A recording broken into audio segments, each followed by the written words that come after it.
இதெல்லாம் ஒரு காமெடின்னு எப்படா கொஞ்சம் கூட குச்சமே எல்லாம் விழுந்து விழுந்து சிரிக்கிறீங்க மானம் கட்டவீங்களா விழுந்து விழுந்து சிரிக்கிறது. ஹோம் ஒர்க்லாம் முடிச்சிட்டீங்களாடா? நீட் ஒன் போட சொல்லிட்டு போறாரா? உட்காருங்க. Good morning to you all. பார்க்குறாரா? என்ன வணங்காமடி ரொம்ப குஷியாக இருக்கீங்க? நைனா ஊருக்கு போயிட்டார்ல சார். நைனா ஊருக்கு போனால் அவ்வளவு குஷியா? ஆமாம் சார், 2 நாளைக்கு நைன் திட்ட மாட்டார்ல. ஏன்பா அப்பா மேலே அவ்வளவு கடுப்பு உனக்கு? என்ன சார் கேள்வி கேட்குறீங்க?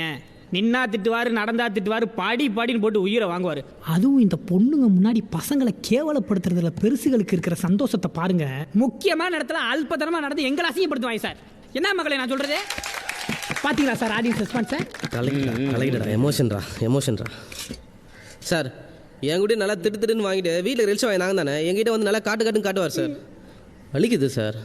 சார் அம்மா கிட்ட கோவம் மட்டும் தான் சார் இருக்கும், ஆனால் அதிகாரம் இருக்காது சார். ஆனால் அப்பா கிட்ட இது 2 மட்டும் தான் சார் இருக்கு.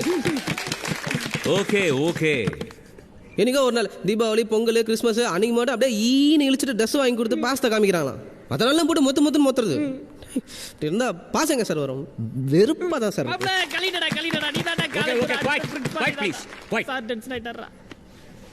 வழக்கம் போல எல்லாருமே அப்பாவை பற்றி குறை சொல்றீங்க. உங்க அப்பா நேர்மையாக சம்பாதிச்சாலும் சரி, அடுத்தவன் பொழப்ப கெடுத்து சம்பாதிச்சாலும் சரி, லஞ்சம் வாங்கி சம்பாதிச்சாலும், ஏன் பிச்சை எடுத்து சம்பாதிச்சாலும், அவர் இருக்கிறதுனால தான் நீங்கள்லாம் கவலை இல்லாமல் இருக்கீங்க. சௌகரியமாக காலேஜுக்கு வர்றீங்க, என்ஜாய் பண்ணுறீங்க. காலேஜுக்கு வந்து branded glasses, branded backpacks, branded shoes. Did you earn this money? No. உங்கள் அப்பா சம்பாதிச்ச பணம் அதை நீங்கள் செலவு பண்ணுறீங்க. நீங்கள்லாம் நல்லா இருக்கணும், ஒழுங்காக இருக்கணுன்றதுக்காக கண்டிப்பாக இருக்கிறதுனால வக்கணையா அப்பாவை பற்றி குறை சொல்கிறீங்க, கிரிட்டிசைஸ் பண்ணுறீங்க. What a shame. இங்கே அப்பா இல்லாதவங்க எத்தனை பேர் இருக்கீங்க? I am sorry, really sorry.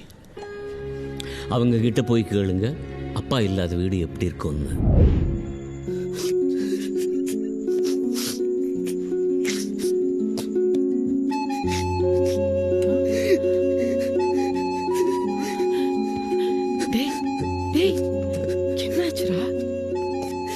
கடைசி வரைக்கும் நான் புரிஞ்சிக்கவே இல்லைம்மா. சத்தப்பா கூட கவலைப்படல, சந்தோஷமா கொள்ளி வச்சு.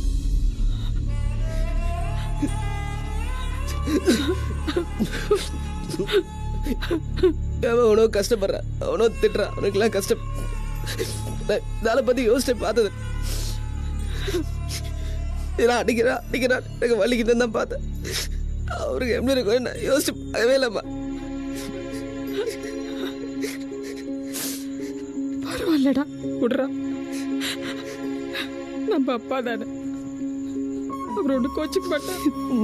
இந்த 1 மாசத்துல இந்த வேலை பிடிக்கல. அவர் அத்தனை வருஷமா வேலை கஷ்டமா. இப்பதானே வரும் இது. அவரு கொண்டு பழிவானு கூட தோணலம்மா. யாரும் கூட தெரிஞ்சுக்கணும்னு யோசிக்கல. நான் ஒண்ணுமா விட மாட்டேம்மா. யாரும் இருந்தாலும் விட மாட்டேம்மா.